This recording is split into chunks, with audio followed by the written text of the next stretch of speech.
sejagat. Saya suruh ngobatin orang sejagat. Jadi ngobatin orang mana saja tanpa bertemu. Kalau Allah mengizinkan, sembuh tanpa disentuh.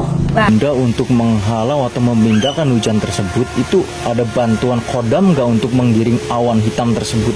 Saya menggunakan namanya kisapu angin gitu loh. Kisapu angin, tolong pindahkan angin ini kemana gitu. Waktu itu di Telaga hujan angin, saya nggak bisa pulang. Saya minta garam, saya tabur garam ke tukang bubur. Alhamdulillah seketika itu juga berhenti hujan. Tabur garam ke tukang bubur, maksudnya ke buburnya? Bukan.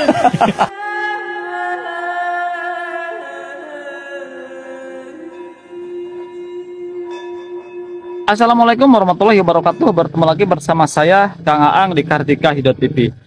Nah, oke teman-teman, di video kali ini saya bersama rekan saya Mesa Selina akan kembali berkunjung ke pakar spiritual yang bernama Bunda Ratri.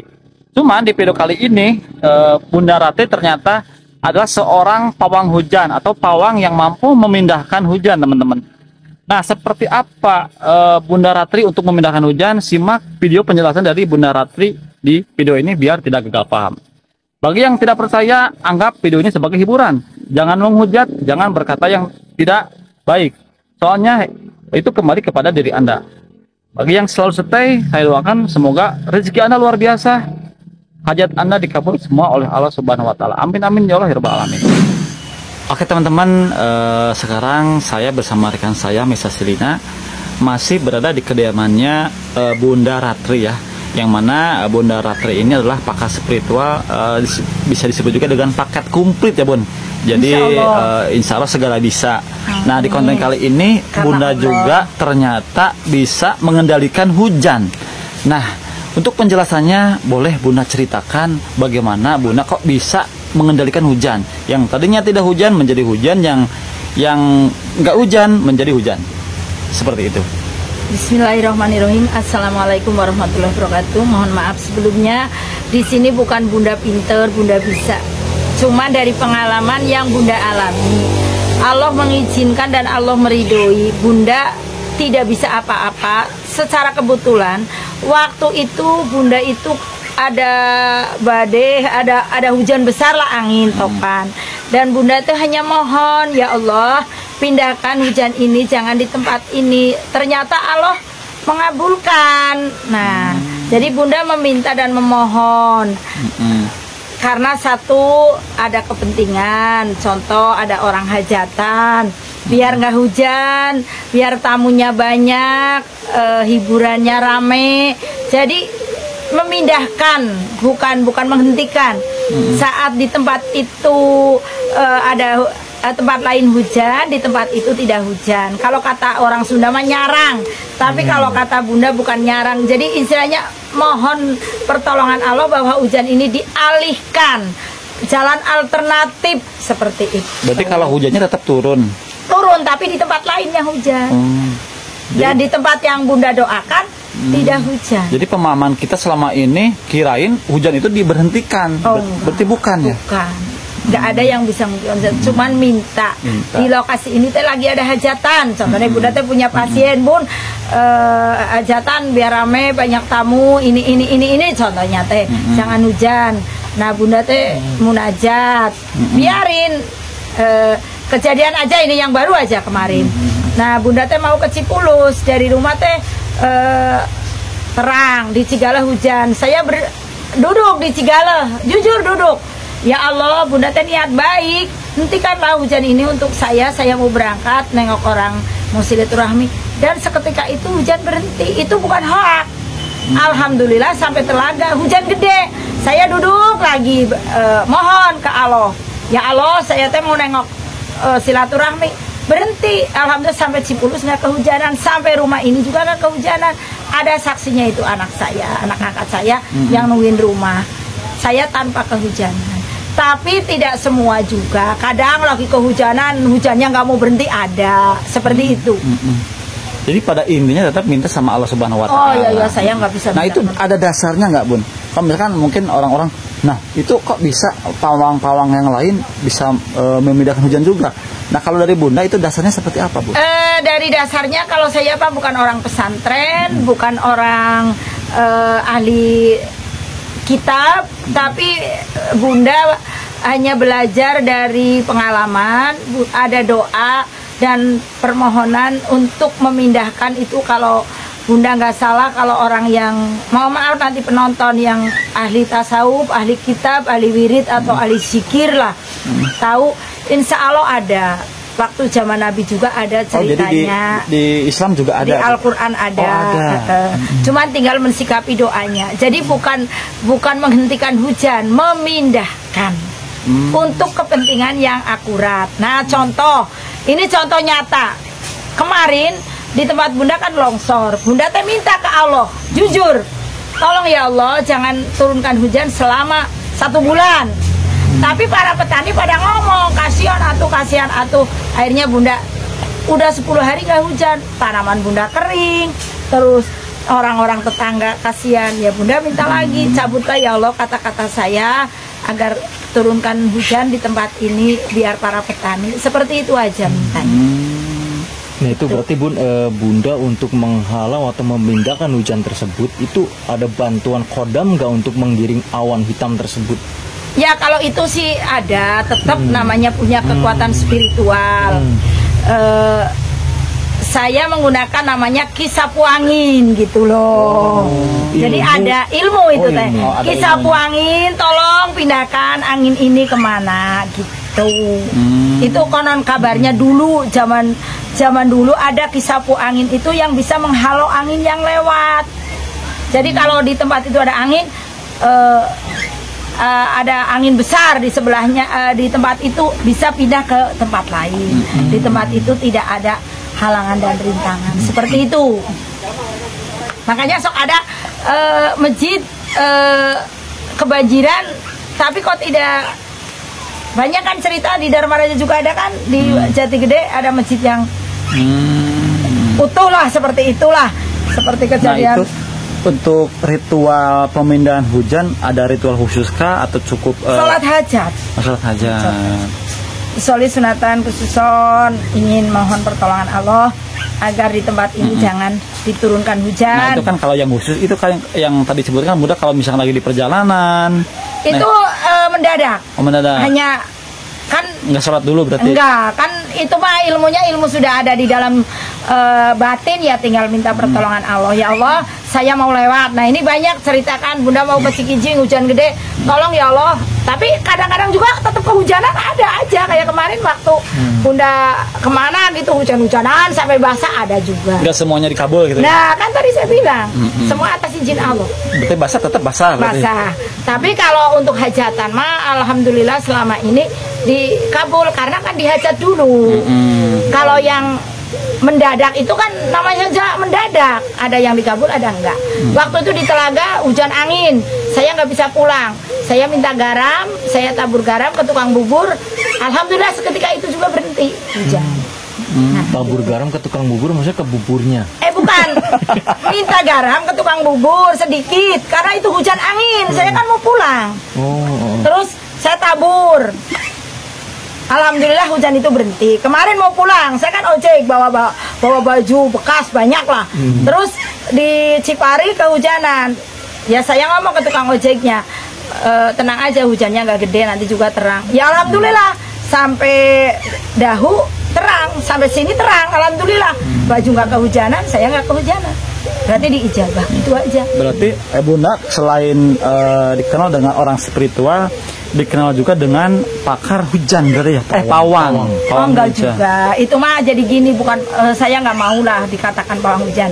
Kalau Bunda punya pasien mau hajatan, minta tolong, jangan hujan gitu aja. Bisa berarti? Insya Allah atas izin Allah. Itu yang sering dilakukan. Kalau sengaja ini ada pertandingan ini terus minta jangan hujan, mah Bunda jarang. Ini kepribadi. Jadi pasien-pasien yang mau hajatan, lagi musim hujan, punya acara-acara gitu, biar rame lah gitu. Contohnya ada pengajian, Bun tolonglah. Banyak ustadz-ustadz yang minta tolong ke saya juga, Bun tolong ini mau pengajian, jangan sampai hujan biar pengunjungnya rame gitu. Nah Bun, berbicara pawang Bun, kan yang namanya penonton mungkin ada yang nanya gini, nah itu kalau bisa pawang berarti kalau misalkan ada contoh suaminya direbut pelakor bisa dipawangin juga, misalkan dari serangan-serangan pelet atau apa bisa berarti? Namanya pawang itu bukan, kalau menurut saya bukan ke manusia sih ya. Bukan. Contohnya pawang ular, pawang hujan itu lebih ke barang. Kalau orang suaminya Rebut pelakor. direbut orang, itu kan intinya mungkin orang itu kena guna-guna pelet. Ya itu mah lebih beda. condongnya dihentikan agar dia sadar. Beda jalur, bukan Beda pawang. jalur, bukan. Kirain pawang untuk menangkal. Enggak ada. Itu ilmu nanti. Oh, ilmunya. Terus peletnya nanti itu kenanya pelet apa? Contoh kan ada jaran guyang, ada semar mesem gitu kan. Itu tuh pelet. Kalau yang udah tingkat tinggi jaran guyang, contohnya orang itu nanti tergila-gila seperti itu. Bisa dia. Bisa mengatasi. Bisa mengatasi, insya Allah. Intinya untuk kembali lagi ke keluarganya. Nah ini Bun, seumpamanya ada panggilan untuk memindahkan hujan, bukan menghentikan ya. Itu jarak jauh, misalkan di Luar luar pulau. Pulau Jawa, di mana itu yang ada sirkuit-sirkuit Di Mandalika ya. Mandalika, bisa. Itu kan waktu dulu terkenal itu pawang hujan waktu di sirkuit Mandalika. Tapi Sirara. tetap hujan Tetap berarti. hujan. Ini kalau seumpamanya ada rencana balap lagi di Mandalika, ini Bunda siap nggak kalau diundang ke sana? Ya kalau orang itu percaya dan yakin, insya Allah. Kalau Bunda mah yang penting siap dibawa, siap berangkat dan siap pulang gitu aja. Ya mungkin nanti ada panggilan dari penyelenggara. Nah Bunda berarti mungkin Nah siap. seperti itu aja. Kalau harus biaya sendiri ya nggak mau. Iya. Tetap bergaransi ya Bun berarti? Garansi siap. Kalau misalkan tetap masih hujan, Dikembalikan apa yang dipinta. Untuk semua masalah. Jadi kalau pulang sendiri berarti. Ya bukan begitu, ya udah resiko. Ya tanya aja anak saya itu, saya ke Wonosobo bawa mobil ini itu, ya tidak harus minta kepada pasien. Ya mungkin pada intinya ikhtiar bersama. Bunda mendoakan bersyariat, yang namanya hasil ada berhasil ada enggak. Cuma kalau yang namanya udah disyariatan kebanyakan mungkin yang berhasil Bun ya. Jadi Bunda menitik beratkan begini, kan uang tuh dicari susah. Ya. Kalau kita itu mengandalkan uang untuk segalanya memang benar, tapi uang bukan segalanya.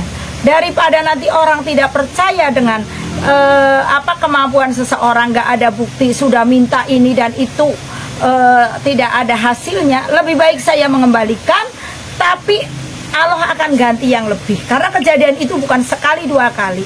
Bunda udah berkali-kali sampai pernah nggadein mobil ke kantor polisi untuk mengembalikan apa yang Bunda minta. Tapi Allah ganti lebih, gitu aja. Intinya Bunda bertanggung jawab. Bertanggung jawab atas ikhtiar orang. Ikhtiar orang. Dan Bunda tidak akan mematikan HP 24 jam. Nah itu Bunda kalau lagi ngobatin orang, hal yang tersulit itu biasanya seperti ilmu apa itu Bun? Kan biasanya kan kalau macam-macam itu ya. Jadi gini ya, menurut saya ini ya, pengalaman saya, santet itu sebetulnya wujud-wujud yang dunia maya sih ya. Tapi ilmu itu ada tataran. Ilmu yang paling tinggi yang pernah Bunda lawan itu kadang berlawanan dengan saya tuh sampai sok di monyet-monyet, sama punten itu sama yang kiriman-kiriman tuh. Kemarin juga kejadian saya ngobatin orang Cisaar, saya di maneh-maneh sok nyaho gitu, saya ditantang. Tapi akhirnya dia nyembah ke saya. Maneh bisa maaf Bunda Ratu, saya nguji katanya seperti itu. Jadi kan ada yang dari Banten, ada yang dari Garut, ada yang dari, ini ilmu loh bukan orang. Orang mah di mana aja ada yang dari Cianjur. Kalau Majalengka nggak ada sih ya. Kebetulan Majalengka nggak ada sumber ilmu. Bukan nggak ada orang pinter, sumber ilmu loh. Ilmu kan ada sumbernya. Oh ini dari Banten, kayak di Jawa Timur kan Jember, Banyuwangi kan terkenal. Nah itu biasanya yang paling tersulit itu semacam ilmu apa itu Bun, yang sangat sulit dikalahkannya? Sebetulnya nggak masalah. Apa mudah semua gitu? Bukan mudah semua, jadi tergantung tataran. Di sini kan semua ilmu itu ada penangkalnya. Setiap ilmu itu mesti ada kelemahannya. Seperti maaf ya, rawa rontek ada penangkalnya. Pancasila ada penangkalnya, seperti itu. Jadi ilmu itu mesti ada pasangannya. Oh berarti semua ilmu itu pasti ada pasangannya. Ada pasangan. Bukan hanya manusia saja berarti. Bukan. Maksudnya pasangannya gini, ada kesaktiannya, ada kelemahannya. Lah kita cari kelemahannya. Kan ada setan, ada jin, ya, ada banaspati. Ini maaf, ini gaib. Setan mah lempeng wae, ngalor-ngalor ngidul-ngidul, nggak mau dia nggak kenggokin. Tapi kalau jin ngikuti manusia, ngalor-ngalor ngidul-ngidul, ngetan, ngulon-ngulon gitu tak. Kalau banaspati itu udah lebih kejam. Makanya orang bisa bunuh orang itu udah kemasukan setanan, nggak ada ngomong orang kemasukan jin. Orang kemasukan setan bisa bunuh orang. Tapi kalau jin ngikuti manusia, suruh jadi tuyul ngikut, suruh jadi, nah itu. Jadi harus paham dengan gaib. Dan masing-masing wilayah itu ada ratunya. Seperti di daerah Jawa Barat, itu ratunya jin ada di Gunung Galunggung, namanya jin Anjani Putih. Itu racunnya jin. Nah itu menguasai se-Jawa Barat. Nah nanti bupati-bupatinya Majalengka, Kuningan lapor ke ratu. Nah Bunda, selama Bunda menjadi orang spiritual, ada nggak serangan-serangan gitu dari energi gaib, ada serangan-serangan dari orang-orang yang tidak suka sama Bunda, ada nggak? Oh ya banyak. Tapi alhamdulillah berupa ya apa ilmu balikan. Nah, maksudnya berupa cahaya, hentakan atau gimana? Ya gini kan, ilmu mah kan termasuk bentuknya kayak sinar, seperti kejadian waktu itu Bunda, mohon maaf ya ini, tapi nyata ini di Cibogo itu kan ada dukun santet yang merajalela. Bunda 5 hari 5 malam tidak tidur. Terus saya halo di atas pesantren itu kan ada bola api merah. Ya saya lawan aja dengan cahaya putih, dengan wiri, dengan dikir. Jadi intinya kolbunya yang harus kuat. Akhirnya jam 2 dia meninggal. Dan meninggalnya dukun santet itu tidak boleh dimandiin dan tidak boleh dibawa orang, apa itu namanya, harus dipapai gitu, diginiin. Dan dikuburnya di dekat rumahnya. Karena apa? Biar nurun ke anaknya. Sekarang gue masih ada anaknya. Ya ilmunya dimanfaatin lah seperti itu. Jadi berarti ilmu tersebut jangan sampai punah. Ya ilmu kan nggak ada punahnya. Ilmu mah kan nggak mati. Yang mati kan orangnya. Nanti akan turun-temurun ngikuti kemana. Tapi kan kalau ilmu hitam seperti itu wajib dimusnahkan. Ya kan udah dimusnahkan. Nah sekarang turun ke anaknya kan udah beda. Kalau turun anak kan nggak bakalan sesakti yang punya. Berarti beda. Tetap beda. Namun kalau yang punya mah 100%, ini mah anaknya mungkin 70 atau 60% mungkin seperti itu. Ya seperti itu. Jadi berarti memusnahkan ilmu hitam itu berarti sangat sulit. Enggak sulit juga. Tergantung untuk kepentingan kan kita mah kan masing-masing ya. Jadi kalau memang ilmu hitam itu tidak mengganggu kita, ya ngapain harus dimusnahkan? Dan mungkin dia kepengen sakti biar, tapi alirannya hitam contohnya. Terus ngapain saya harus musnahin? Gitu kan? Intinya mah orang Jawa mah, mohon maaf ya, saya orang Jawa ya. Jadi saya intinya gitu, dia jual aku beli. Kalau dia nggak ngapa-ngapa, aku pun nggak ngapa-ngapain. Gitu. Mau dia mau pakai ilmu apa terserah. Yang penting nggak merugikan ke kita. Nah gitu. Nah ini Bun, kembali lagi ke pawang hujan ya tadi. Dan kata Bunda itu yang membantu berarti utamanya mungkin Allah Subhanahu Wa Taala. Yakin Allah itu. Allah Subhanahu Wa Taala memerintahkan mungkin kodam-kodam untuk menghalau. Kalau kodam-kodam itu kan nggak usah diperintah sih ya. Kodam itu kan ada kekuatan dari tubuh diri masing-masing. Seperti contohnya maaf ya, Bunda di sini kan banyak anak-anak yang minta untuk voli, bisa naik di atas net. Itu dibuktikan di Sumatera itu dengan dia bisa, padahal dia ya pemain, tapi untuk jadi ilmunya kan kembali lagi dengan ilmu meringankan tubuh. Tetap kekuatan batin itu ada. Kita hanya membantu meringankan tubuh. Seperti di sini kan banyak ya kedugalan, penjagaan, biar maaf banyak yang pakai susuk biar gini-gini, sama Bunda kan dibuangin. Berarti kalau misal untuk ngisi skill juga bisa, contohnya tenaga dalam. Oh, misalkan contohnya gini, pengen pinter main bola bisa. Iya, alhamdulillah. Kan banyak pasien Bunda yang voli. Kan biasanya kalau ada kesebelasan yang main sepak bola, Bunda mah bukan hoak ya. Kadang-kadang hadiahnya dikasihkan saya asal saya menang gitu aja. Berarti mereka tiba-tiba main enteng gitu ya? Iya, kita kan hanya mau membantu tenaga dalam, seperti belah batu. Nah ini kejadiannya, belah batu biar enteng gitu. Jadi kita terbantu. Bukan batunya belah sendiri, bukan bin salabin, bukan, tapi seolah-olah kita nggak capek. Ringan gitu ya? Bunda itu 24 jam paling tidur paling lama tuh 2 jam. Terus aktif terus. Nah, tadi juga ada yang ngomong, Bunda kenapa awet muda terus? Sehat terus, alhamdulillah. Padahal Bunda kan bonceng motor kadang dari Raja Galuh ke sini, bonceng aja. Nah, kalau boleh tahu usianya berapa, Bun? Dari tadi belum nanya. 59. Hampir 60. Hampir 60. Tapi masih Nelly, nenek-nenek lincah. Mantap. Masih lincah ya. Mungkin karena dibantu dengan tirakat, wirid, makanya selalu tenaga itu energi itu semakin mungkin dan Bunda itu jarang makan. Boleh tanya, ini jam segini saya dari kemarin belum makan. Aduh, dari kemarin Tapi ya ngopi gitu paling. Tapi nasi banyak karena mungkin mohon maaf sering ngasih makanan ke orang, jadi tenaganya disedot sama saya mungkin. Orangnya ya mungkin ini mah kan tadi tuh banyak orang di sini. Saya datang tadi pada ngumpul, ada yang minta ini minta itu, yang makanan gitu. Nah, tapi kalau sama-sama belum makan berarti nggak mungkin kesedot, sama-sama lama ya. ya nggak tahu. Ini mah logikanya lah untuk bercanda ya. Ya, mungkin dari Bunda ada kata-kata terakhir khusus sebagai penonton yang melihat channel ini, kata-kata tentang hal-hal gaib yang berobat ke orang-orang spiritual. Jadi gini kata-kata Bunda mah, kita tetap yakin kepada Allah. Segala sesuatu kalau Allah tidak menghendaki, tidak ada yang terjadi. Jadi kekuatan spiritual apapun, kita yakin kepada Allah. Jangan percaya dengan benda, apalagi musyrik. Tetap kita menggunakan lafal la haula wala quwata, karena Allah, syariat itu hanya jalan. Karena kita manusia itu tidak akan bisa hidup sendiri. Yang ojek bisa nganter orang, bisa nyampe, dan media bisa kita melihat sesuatu yang tidak tahu jadi tahu. Jadi intinya jangan pernah percaya dengan sesuatu yang tidak diyakini. Harus yakin dengan kekuatan Allah. Semua yang terjadi di dunia ini pasti Allah yang menghendaki. Tapi Allah akan memberi.